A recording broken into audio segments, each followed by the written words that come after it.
All right, we're live and in color. Excuse me, I think I came on a little bit earlier and somehow I end up, this internet, it doesn't work when you really need it to work. So I'm getting ready to go live also on Facebook.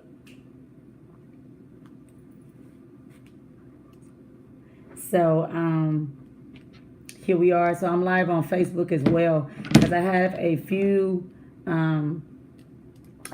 people on Facebook who asked me some questions last week, and so I wanted to make sure that I answered the questions from last week. So let me just give an overview. I'm just glad to be on here today. I'm excited.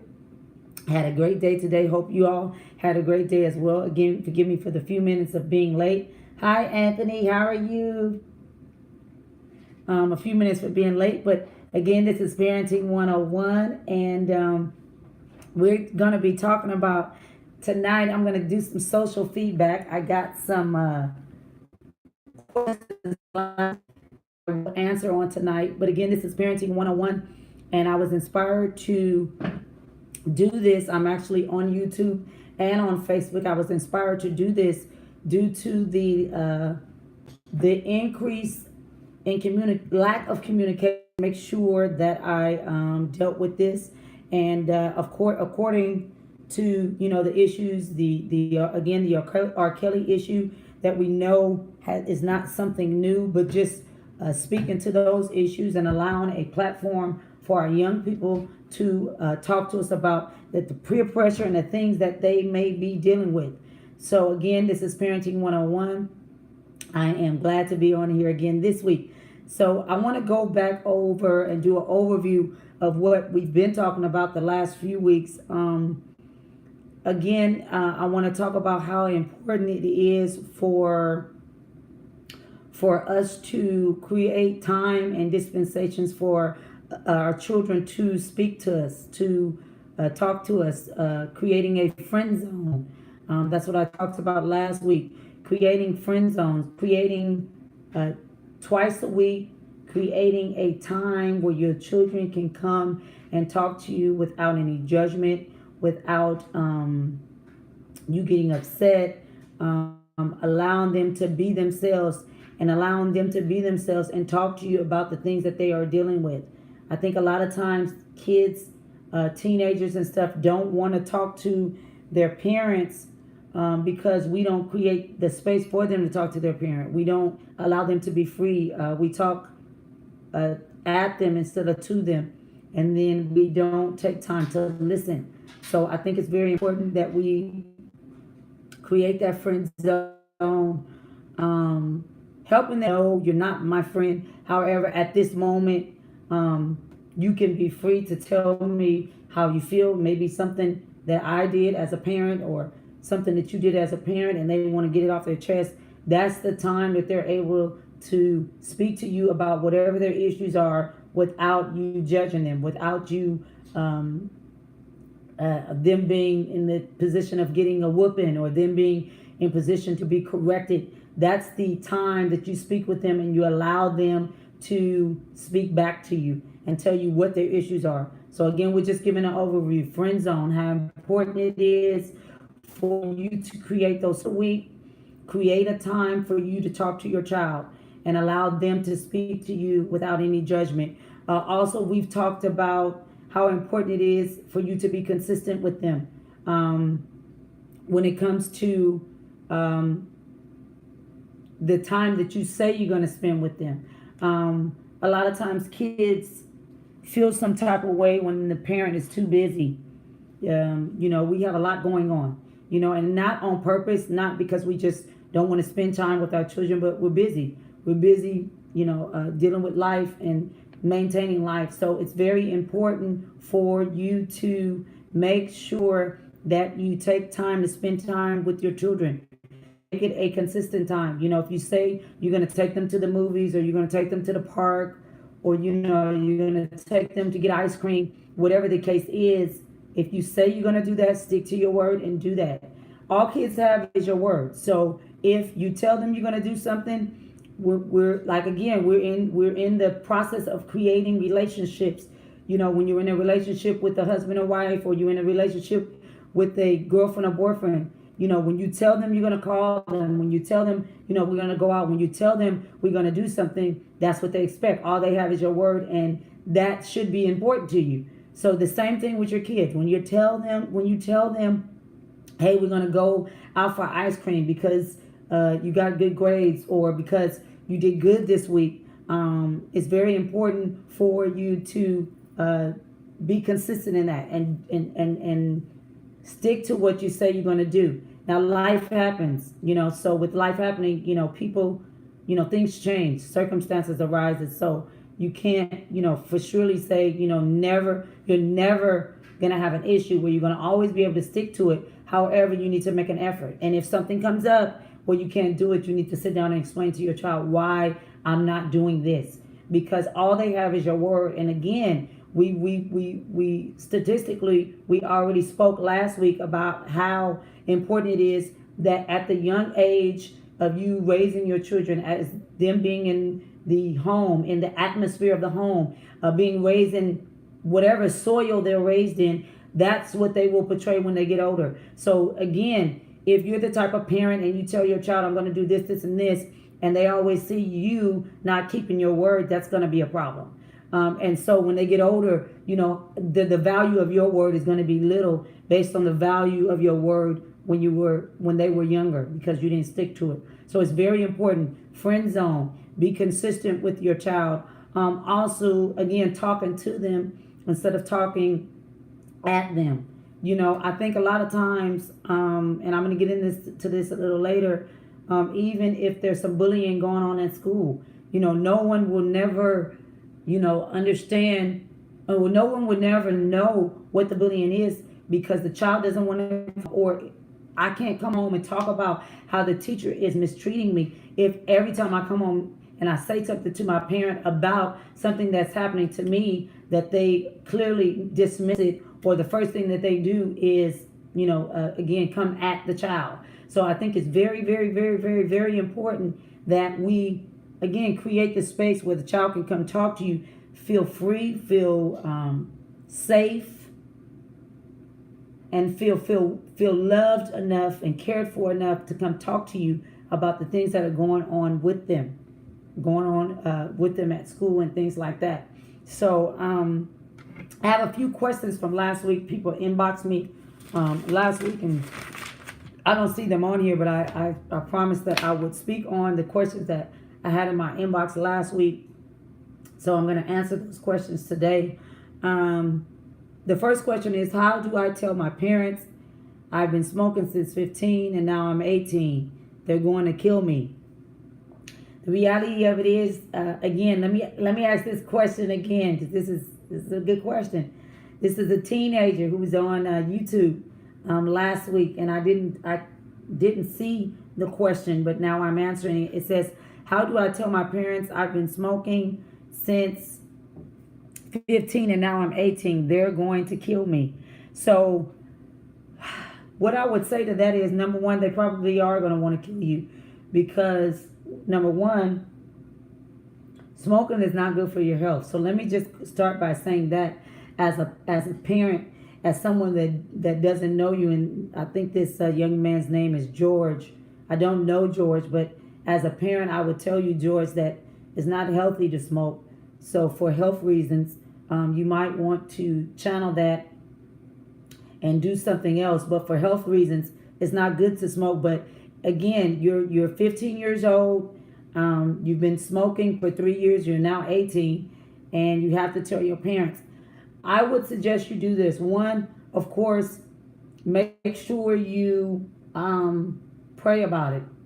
If you're not a religious person, make sure you take time to sit back and think about how you want to present this to them, the words that you want to use, and how honest you want to be. Because I think a lot of times with parents, when it comes to children, we don't want our children to lie to us. So if it's something that you need to tell your parent, and it's something that is very difficult to tell your parent, you need to make sure before you decide to have this conversation, you decide that how honest you're going to be. What I mean by that is, I'm always going to encourage you to be completely honest But just remember one thing. When you're sitting down and you're talking to your parents, they're going to remember everything you said. Their ears are wide open, especially if you're coming to tell them something that you've done wrong. So just remember that whatever you tell your parent, they're going to remember it. So you need to make sure that you take some time before you decide I'm going to have this talk, that you think about, okay, what did I do? Why did I do this? Because these are all the questions they're going to ask. They're going to ask you, how did you get addicted to this? How did you start doing it? Who introduced you to it? Where were you at? All those things are going to be asked. So when you're sitting down and you're deciding, I'm going to tell my parents something that they may not want to hear, or I'm going to tell my parents something that might not be favorable as a teenager, as a youth, you want to make sure that you take some time to think about all your responses, because they're going to have a million questions to ask you. How did you get involved in this? Who introduced you to this? Where were you at? How did you get the money to pay for it? So again, there was a question on the table. This child is 15 years old. This child was 15 years old, he started smoking. He is now 18, and it's now time to tell his parents that he's been smoking weed. This was one of the questions from last week. So again, to George, I don't know if he's on here now, but to George, again, take some time to think about, you got to be ready to talk. Don't go to your parents and you're not ready to talk, because then you're going to have to come back and probably talk 20 more times. So be ready to talk. Number two, I would suggest that you talk to them in a friend zone time, because when you're bringing something that's very tensed, when you're bringing something to your parents that you know they're not going to stand for, you know how your parents are, what they've raised you to do and not do. So if you're bringing something to your parents and you know from right off the back they're going to be upset, it's best that you do it in the friend zone time. Because if you don't do it in the friend zone time, you might get a different response. And again, the friend zone time is the time that you're going to create with your parents twice a week to say, hey, this is the time I'm going to just tell you what's on my mind. If you've done something wrong, if I didn't like something you did, this is the time that we're creating for our children to be able to talk to us. A lot of times, again, we don't allow our children to talk to us. So then the arc come out where they're talking to the older women, be it male or female, and they're getting wrong advice, they're getting into wrong relationships. So again, creating a space, we're creating time zones consistently where our kids can come and talk to us without the judgment. So again, the 15-year-old that turned 18 that is now smoking, I suggest you talk to your parent in the friend zone and be honest. If you're going to come and talk to your parent and decide, you know what, I'm just going to come clean, just be honest about everything. Don't hold anything. Because if you come and be honest with you in your honest area, if you be truthful, because what happens is when you come to your parent and you're not truthful about is that you're trying to confess up to or fess up to, and you're not truthful about it and you're lying about it, then it just creates more lies. And then you got to keep up with it. Trust me, it's not worth it. So again, the child is 15, that was 15, turning 18, needing to tell their mother that their parents that they're smoking weed. Tell your parents you're smoking weed, because one, maybe even the way that you're doing it, and I don't, I'm not personally knocking somebody who smokes weed, but a lot of times it's health things, and they don't understand why you don't understand why your parent is telling you no. They may be telling you no because of health reasons. They may be telling you no because even in your own family, there's issues, there's health issues. You don't know. So what you don't want to do is be smoking and doing all that, and you have not told your parent. You don't know what's out there. There's a lot of things out there. There's a lot of drugs being laced. There's a lot of stuff happening to the cigarettes. We don't know. So you could be out there using these drugs and doing something, and you have no idea what you're doing, and you're not old enough to understand and not experienced enough to understand how you're harming your body. So number one, you're harming your body. Number two, talk to your parents in the friend zone time. And then number three, I would suggest that you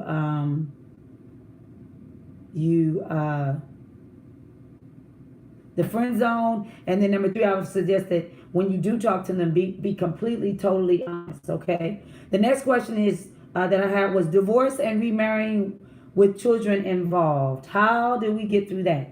Being divorced and marrying with children involved. Well. I have had the first hand of dealing with this. I am a mother of 9 children. I have 6 of my own and 3 stepchildren. So I have dealt with the blended families. I understand how that works. When it comes to divorce and a husband and wife divorcing, that in itself is already difficult. That's really like, I say divorce is worse than death. I mean, it's kind of like, when a person dies, you know they're dead, they're not breathing anymore. You see them, you process that, and so as time goes by, days go by, you know someone has died. So you see them in the casket, you see them in the grave, and so your mind starts to process that, okay, someone's passed away. So you start to go day by day, understanding that this person is not living. But divorce to me is worse than death, because the person that I was married to, the life that I once lived, is now no more, but I'm still living. So going through the process of divorce in itself, you have to die and then be reborn. So that in itself is enough. So when you have children, when you go through divorce, then you get remarried, and then you have children. We're talking about, this is a whole nother can of worms that you're opening up. My suggestion to that is, number one, to communicate, to talk. You have to sit down and talk to the children. They don't really understand what is going on. The parents understand, the parents are the ones going back and forth, which the children, and if I can say this in all honesty, do the best you can to keep the children out of it. When children are older, it's very difficult because they see and understand, and they're not crazy. They know what's going on to some degree. But if you can, as parents, keep the children out of the conversations, out of whatever it is. You are the adults. So you guys, as the adults, there's going to be some friction. You're not with the person anymore. So obviously, because you're not with that person anymore, that there was something wrong. And 9 times out of 10 is some type of communication issue. There's some type of love language issue. We're not seeing eye to eye. We're not on the same page. So I don't know why people think that when you're not with that person, that you're going to see eye to eye so smoothly. You're not going to, that you're going to be on the same page, when that was the reason why you guys aren't together now. So with that being said, when you go through a divorce and there's children involved, you always have to push and make that extra effort to say, we have to come to a common ground for the children. You cannot work a relationship without coming to a common ground for the children. If those two things on both ends of the spectrum, for the man and for the woman, for the mom and for the dad, in the home, co-parenting, outside of the home, it won't work if you don't come down to the common denominator of everything is about the children. It's all about the children now.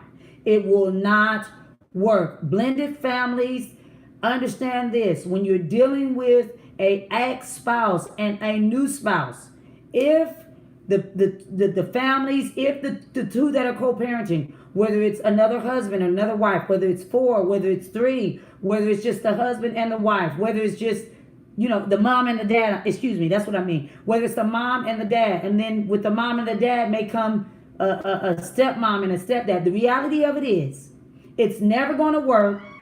We cannot let kids in adult business. We must remember, we must set an example. Exactly. It's not going to work if the parents don't come to the common denominator that the children are important. The children are most important. So when you can finally come to a common denominator that it's all about the children, it's only then and only then is when it will work. It's no point in even talking about it before then, because if you don't come down to that solution, the mom might have her own perspective. The dad may have their own perspective. Emotions wise, everybody has their own opinion. So the thing is, if everybody's having their own opinion, seeing it from their own perspective, the common denominator will always be however you want it to be. So you have to remove yourself and say, you know what, we're the adults. Yes, we made the decision to get married. We also made the decision to do everything we've done in the marriage, every decision, everything that has been done, we've decided to do it to some degree. Now we're deciding to divorce, and now we have to decide and be mature enough to say we're going to sit down and whatever is best for the children, that's what we're going to do. It's not about me, it's not about you, it's about the children. How can we come to a common denominator for the children's sake? And whatever is best for the children needs to be. The children didn't ask to be here. They didn't ask to be in the quarrel. They didn't ask to be in the middle of the mess. So if we say we love our children, and if the mother loves the children and the father loves the children, I don't see what the problem should be. So it's merely understanding as parents, we have to take ourselves out of it and understand what the children needs are. Those are the things that need to be met. When it comes to the parents, we have to be mature enough to understand that those need to be met without our opinion being in the middle of it, all right? And then another thing when it comes to that, if your children are over 12 and 13 years old, you need to sit down and talk to them. And you need to sit down and talk to them with the parents, both parties, because there needs to be an understanding of there's not going to be any disrespect here. We're all on the same page. You can't manipulate either side, because that's another thing. When you get blended families, children will try to manipulate either side, go back and forth. You know, the children will sometimes create mess, which one of my questions someone asks in the future about, what's it? Put your ego. One of our, yes, Pop, egos on the shelf and focus on the children. That's basically what it is. It's ego because, you know, a lot of times in past relationships, we're dealing with who's one up on each other, you know, who has the better life, who's making the better progress. You know, I'm not with you anymore. So, you know, who is the better person? And it's really not about that. It's about, you know, understanding it didn't work out with us, and it's okay that it didn't work out. And now we have to just deal with the children, and we have to deal with the children, you know, the best way we can. But it's not about competition. It's not about, you know, who can buy more for the children. It's about keeping a good balance for the children, keeping stability for the children, and moving forward. All right. The next question is, I lost my virginity. Wow. This is a 16-year-old girl. I lost my virginity 2 years ago and haven't told my mom. Yikes.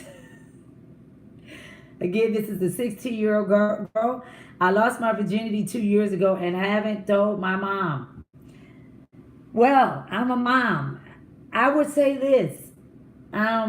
For me, if my daughter was 16, I'm on YouTube, you guys. Follow me, Lady T Johnson. Please share this live. Follow me, Lady T Johnson, on YouTube as well. So that's why I'm looking at two sides of the screen. So again, I have a young girl who lost her virginity at 16.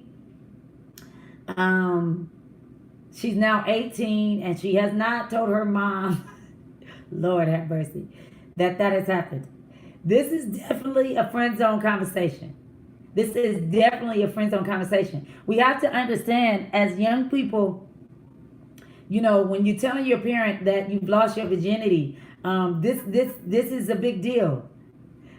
My husband is saying, you guys, pastor is saying, if Justin said that, he would be able to take it. Listen, young ladies, most men can't take that. Don't go tell your father that you lost your virginity. It's not good. This is a friend zone for just the mother. All right? This young lady is 16. She's now 18, but she lost her virginity at 16. And she's asking, how do I tell my mom that I lost my virginity at 16? This is definitely a friend zone conversation. Again, the friend zone is a no judgment time.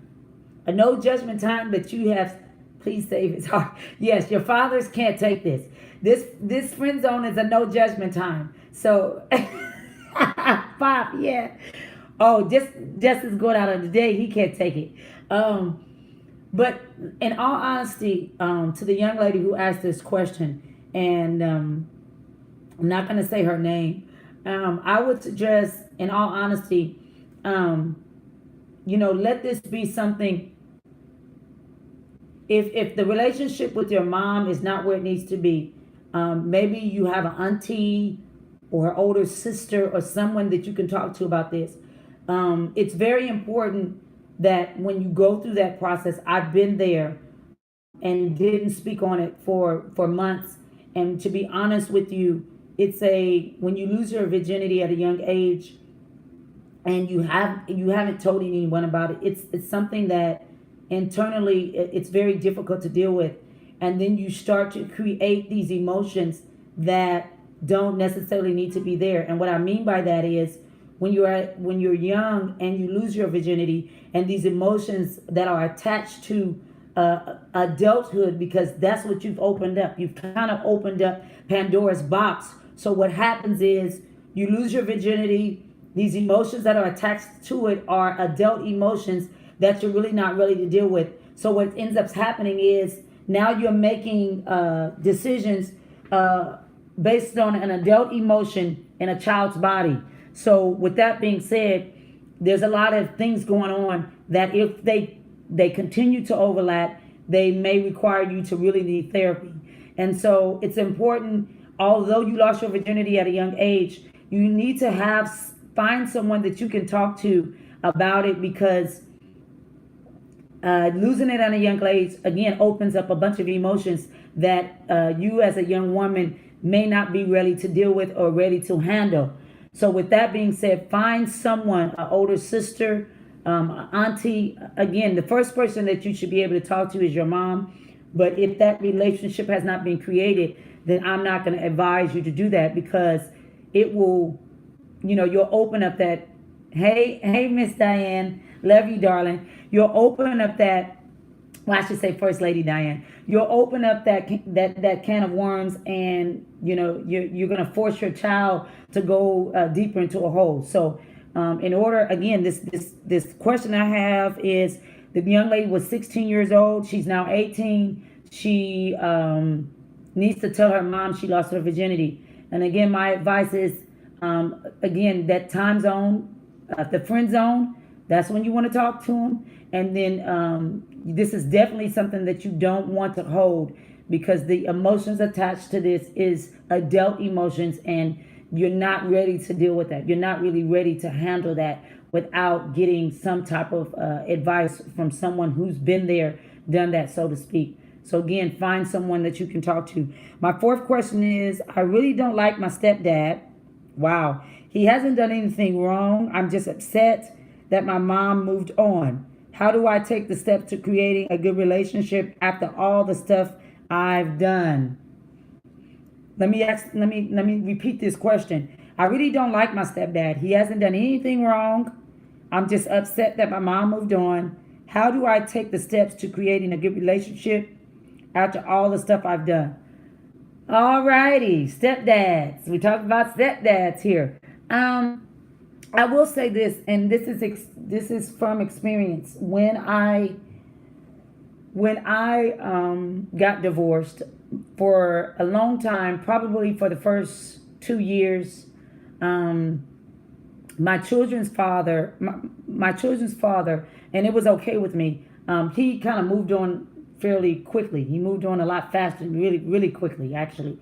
And, of course, I had to process another woman being involved. I had to process, that, this is going to happen. I mean, I'm not expecting him to be with no one, So I had to process that. And to be honest, it was very difficult. Not in the sense of I wanted to be back with you, but just in the sense of there's someone else that's going to be around my children that is a woman, that is a feminine figure.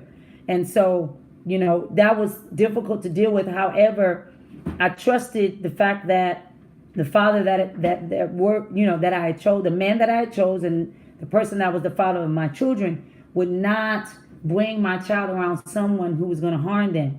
So I think when it comes to, dealing with stepmoms and stepdads, and speaking to the dispensation of, or the perspective of, the child saying, I just don't want to accept this parent. It's not unnormal. So let me start first by saying that it's not unnormal for a child to first sit down with the stepdad and the mother, sit down as a family and apologize for what you've done, and then also state why you did it. Parents understand. Parents are older, so we've experienced. We've been around the block a few times, so we can understand you saying, because even with my children, and let me go back to that. My children for 2 years didn't want me to really date anyone. They didn't want to see anyone, and it upset me because I'm like, dude, your dad's moved on. You accepted that. You're okay with that, but it wasn't okay for mom to move on. Mom was mom, so I don't want to see mom with another man. So for 2 years, I mean, they gave me pure hell. Like, I don't want to see. I don't even want to hear about another man. And I just kept saying to them, but your dad's moved on. But your dad's moved on, and that didn't matter. They didn't want mom to move on. Maybe because they live with mom. Maybe because you know because I live with mom, I don't want nobody else in that space. Dad was gone, so I only visit dad for the weekend. I really, to be honest with you, when I ask them, even now, they'll tell me it's just because you were mom and that was that. So it really wasn't a gender issue. It's just I didn't want to see my mom with someone else. So, we understand that. We know that kids have a hard time with detaching and then reattaching. They have a hard time with rejection. So I would just suggest you sit down, talk to your stepdad and mom together, apologize for what you've done, state why you did it, why you were, let them know that you were, hurting, because that's where it stems from, the bitterness. It stems from, you hurting about the whole situation, and kids have no control of it. They kind of just have to go with the flow. So, and state to them what happened. And I believe from then on, you can create better relationships. I think, again, it's all about communication and the intent of your heart. If your heart is in the right place when you sit down and you talk to them, I think that things can be resolved. And again, apologize for everything. Bring it up. Allow yourself to go through the process with them. A lot of times when we don't talk about things and we put them in a corner, we're not processing it. Like when I don't want to process something, I just don't think about it. I don't bring it up. I don't talk about it. I don't want to talk about it. Anytime the thought comes up, I can immediately remove the thought. But a lot of times we're just piling stuff up and we're not dealing with it. So talk. Again, that was the first thing when I got on here, I said how important it is for us to talk. We need to have these conversations, okay? The next question is, these kids. Now, you know what? These kids have sent me questions, and they want me to, it's kind of like the kids have sent me questions to like kind of get on the parents. So y'all parents better, or the people that's on here, you guys better ask some questions, because these kids, they're asking these questions so that I can speak about it, so that you parents can hear it, or us parents can hear it, because I'm a parent too. The next question is about parenting correctly. About parenting correctly. Wow, this one.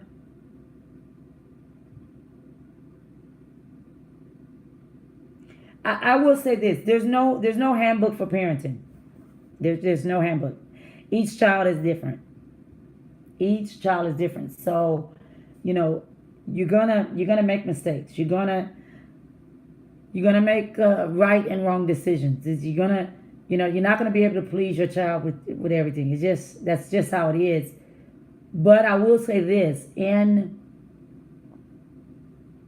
been a parent now for over 20 years. With like a 15-year gap. So we're talking about, I've got young kids, babies, and then having adults now.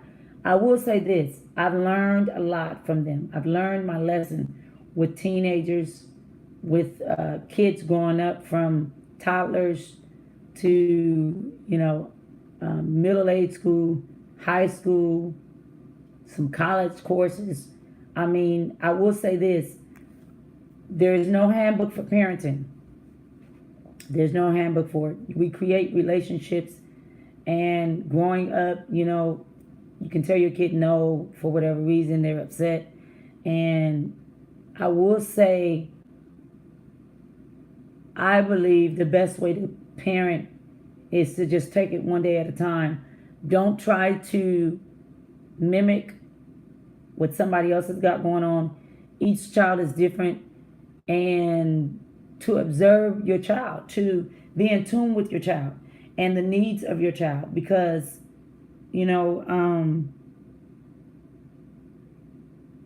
I will say, we're always quick to discipline, but we're not quick to be patient enough to hear. We're not quick to be patient enough to say,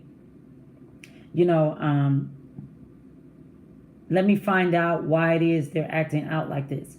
So to me, parenting correctly is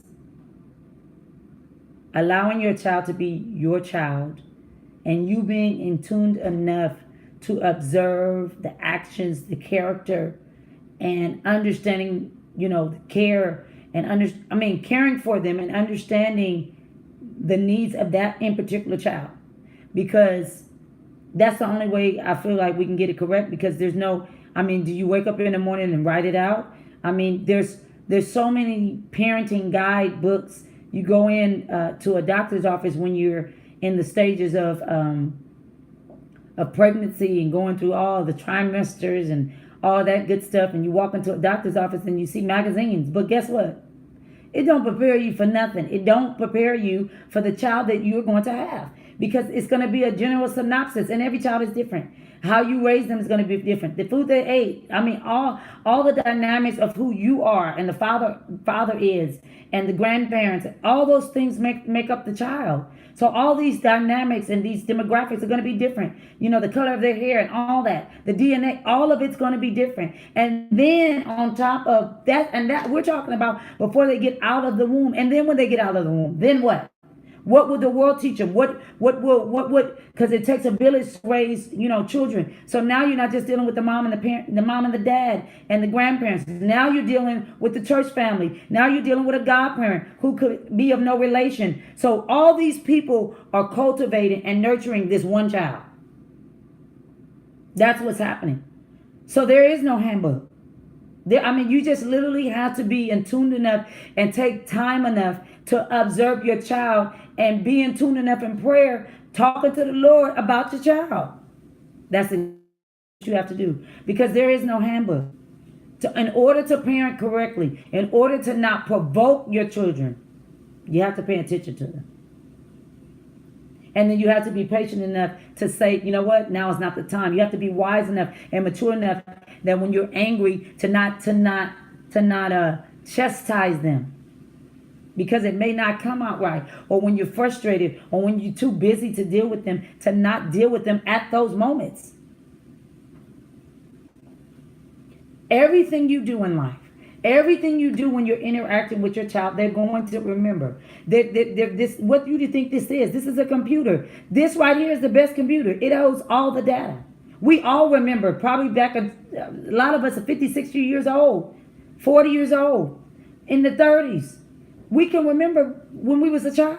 We can remember the stuff that our parents did, that we may didn't like. We can remember all the way back to 2, 3, 4, 5 years old. So this is the best computer. So your children are going to deal with you based upon them remembering what you did to them. So I would say correct parenting, there is no correct parenting. There is no handbook for it.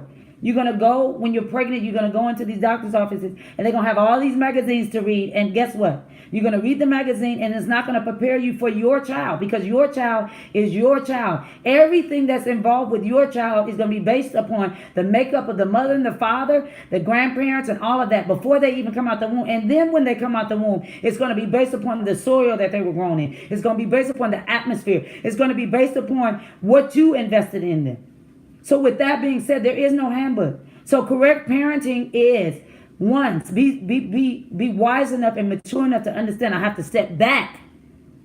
I have to step back, and I have to be patient enough and in tune enough and care enough to focus on my child and to see, to look past what they're saying, to look at what they're doing, how they're acting. Even when we're young, I'm doing it right now. Jaden, like if he's singing, okay, I understand. This is one of your gifts. This is something I'm supposed to be investing in. This is what I'm supposed to be nurturing you in.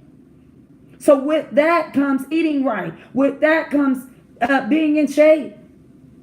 With that comes, all right, I might as well start teaching you notes now. See, so those are the things that we're supposed to be doing. So there is no handbook for parenting. Every child is different. But if you want to continue to create relationships, if you want to continue to have a certain relationship with your child, don't provoke your child. And be there. Be present. Don't just be in the room. Be present in their lives. And I guarantee you, when they're older, they'll listen to you. All right? My next question, how to connect with a child that doesn't want to talk. How to connect with a child that doesn't want to talk. Again, creating that friend zone. That friend zone. And you don't have to call it a friend zone. You can call it whatever you want to call it. And I think this is amazing even for parents who have older children, adult children, who don't even live in the home. Create that time twice a week where, okay, my child hears from me, or I talk to my child, and I'm linking in with my child. My Uncle Seymour is on it. Yes, Uncle Seymour, you have a question. You know what? I can't fool with you this week. I'm not going to fool with you this week, Uncle Seymour. Yo, that's my comical uncle. I love him. He's the only one that can get on here and just, he gets off focus all the way off. Anyway, the question is how to connect with a child that doesn't want to talk. Create the friend zone. Create that time. And again, this is good for adults. I literally call, Essence knows she's going to hear from me like twice a week. And if she doesn't hear from me twice a week, I'm expecting her to call me twice a week.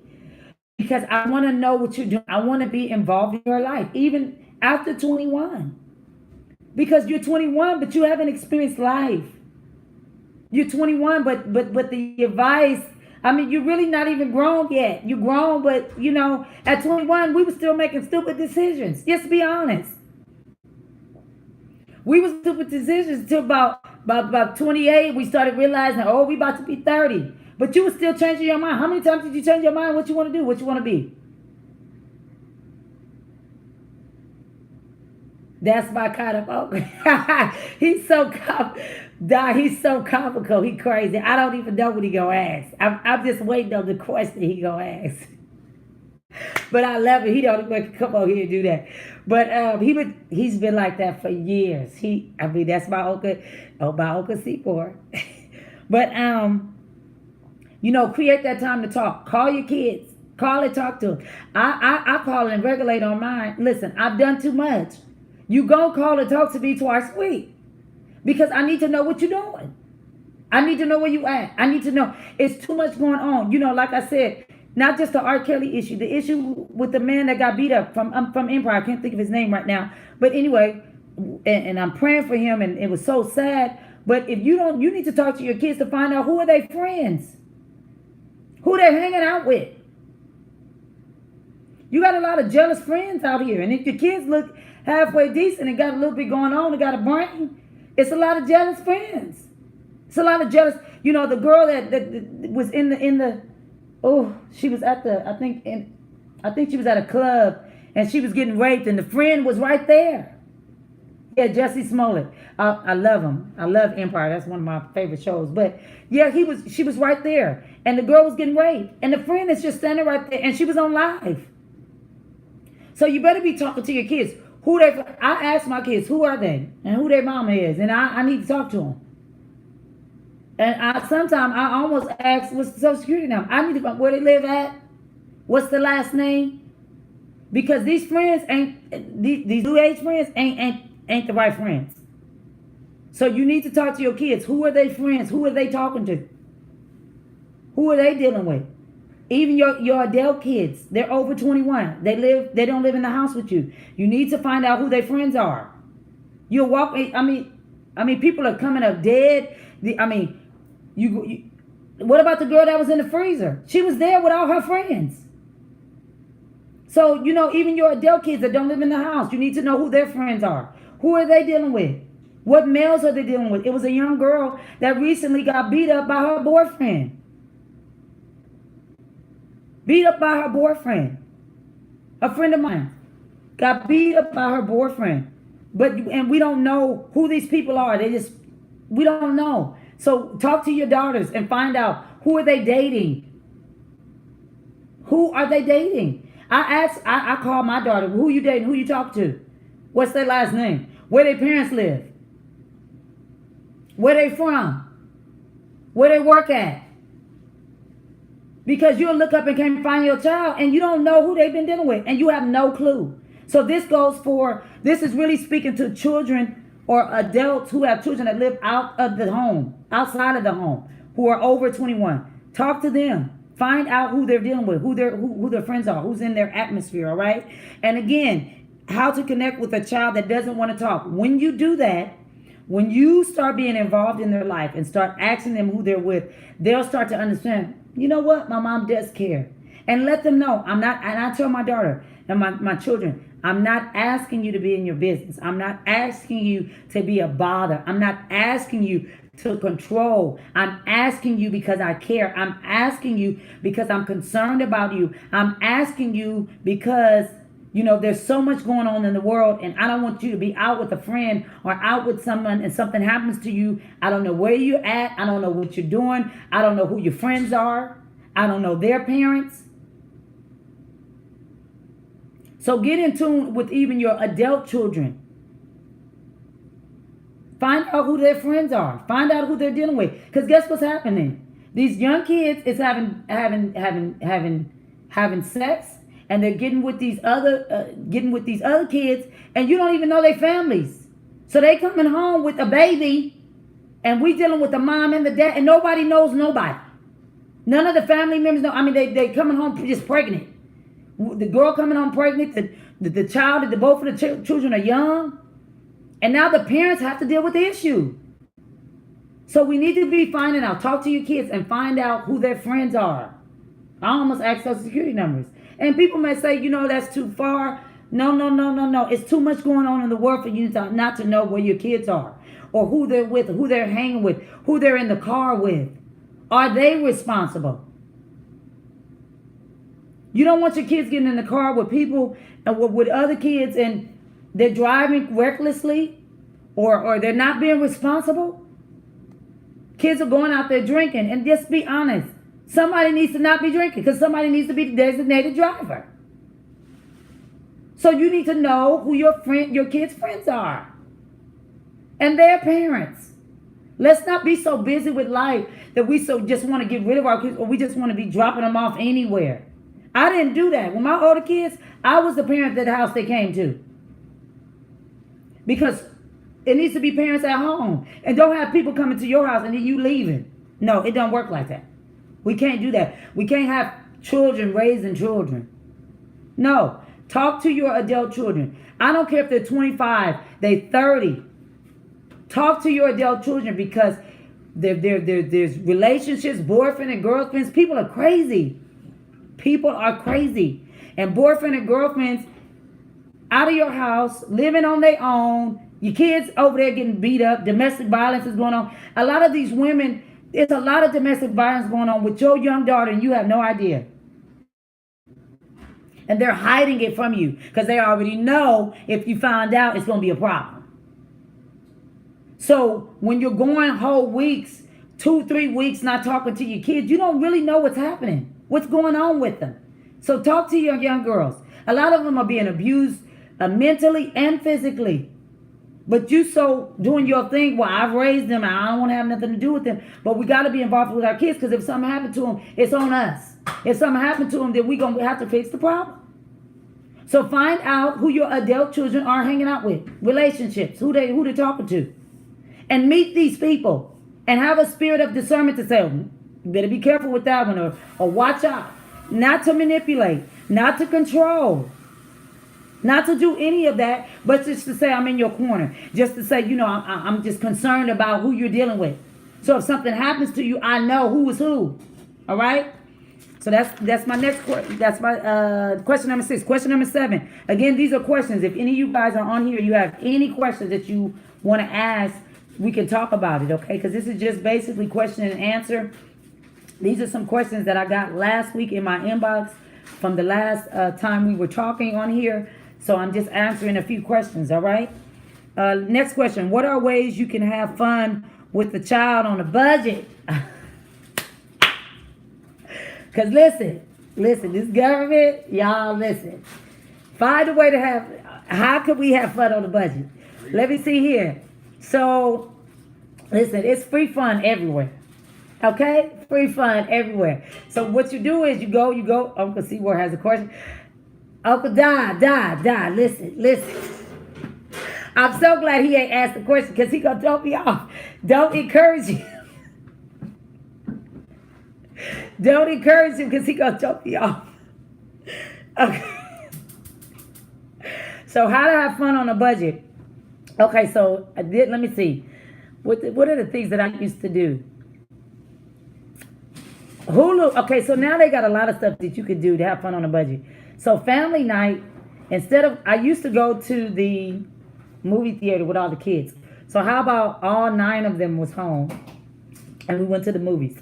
So of course they want all the fixings at the movies and the movie theater. So I think I spent $144 at the movie theater. The first time we all had the whole blended family together with all 9 of us. So I spent $144. At that moment, I decided we're never going to the movies again. But that doesn't mean we don't get to see new movies. So what I did was, I went to the dollar store. I got a bunch of candy, chips. I mean, all the fixings, the works, everything that they would get at the theater. I went to the store. I got nachos. I mean, all the junk food, everything. So I think that I spent about $20 at the dollar store. And I spent another like $25 at Safeway. So we talking about $45. Now I said, park is free. That's, we know about the park. Yes, park is free. So I spent $45. And guess what, y'all? I paid for Netflix and Hulu for a month. That was $9.99. So we talking about 45, 55, 45 plus another $20 is $65. So it went from $144 to $65. Guess what? We even movie hopped because we watched more than one. So that's how you do. That's free fun. Free fun. The park. I go and buy ice cream sandwiches, and we go have a picnic. What's some other free fun?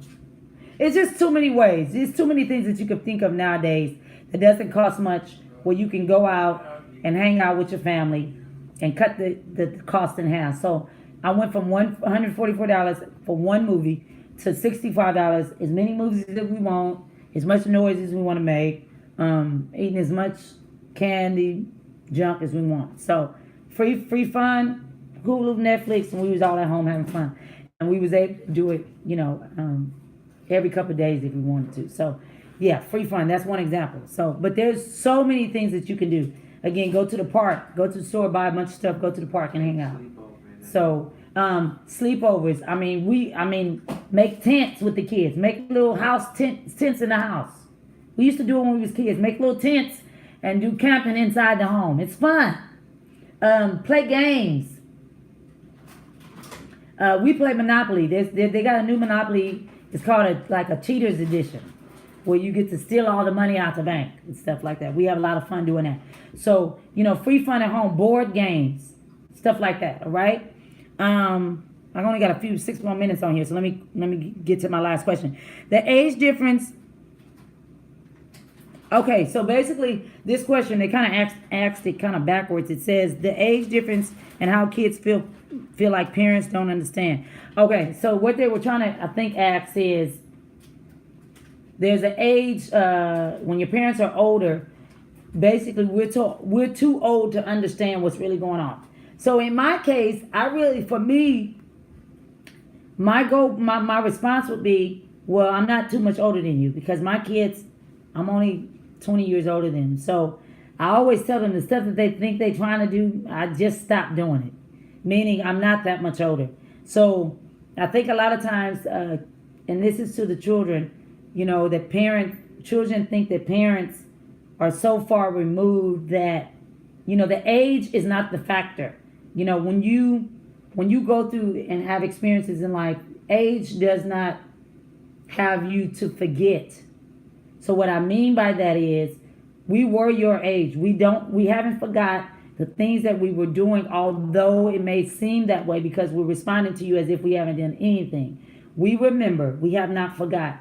So the age factor does not, the age is not a factor when it comes to us understanding the child's perspective. Now, we might not understand, the pressures of now versus when we were coming up because we didn't have, the same issues, and maybe, it wasn't as heightened. But the reality of it is we're not that far insane. And so even, I've got about a few more minutes on here. I want to say to parents to, when they're coming to you in the no friend zone and they're talking to you about, whatever the issue is, to, sometimes even when my kids come talk to me, even I have to hear in my ear the Spirit of God tell me and remind me that I was once their age, and to be transparent and patient enough to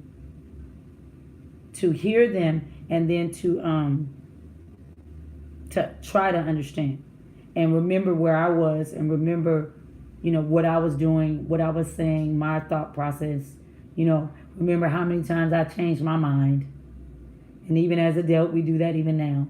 So, I'm just encouraging us as parents to be a lot more patient and willing to be a lot more transparent with our past, and talking to our children about, the things that we were faced with, the decisions that we had to make under pressure. A lot of our kids don't even know, some households, they don't even know even 1/3 of what you dealt with as a teenager, so that they can understand that, the apple doesn't fall too far from the tree. The Bible says that there's no temptation such as common to man, meaning, there's nothing new under the sun. But the next part says he always escaped. And so I just want to encourage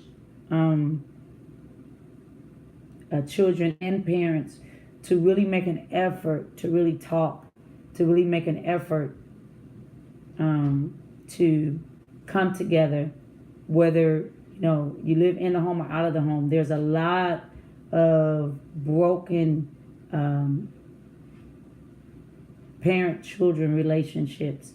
There's a lot of past hurts and rooted problems that have not been talked about, that needs to be talked about, so that we can come down to a common denominator.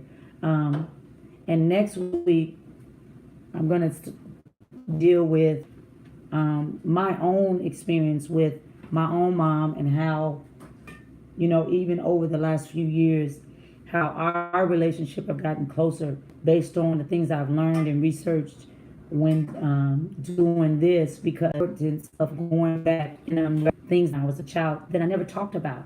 And I noticed by talking about it, we were able to come to a medium, and she was able to say, her perspective on it, and me hearing the perspective allowed me to understand that how I was seeing it was not how it really was. How I was viewing it was not the intent. So, talk, and encourage you to please communicate, talk. If the relationship is kind of rocky, pray about it, ask God how to approach the situation, and then go from there. I love you much. I thank you all. The last few seconds on here. And I'll be back next week. Talk to you soon. Bye-bye. I have a nice amount of people on this. Or did I?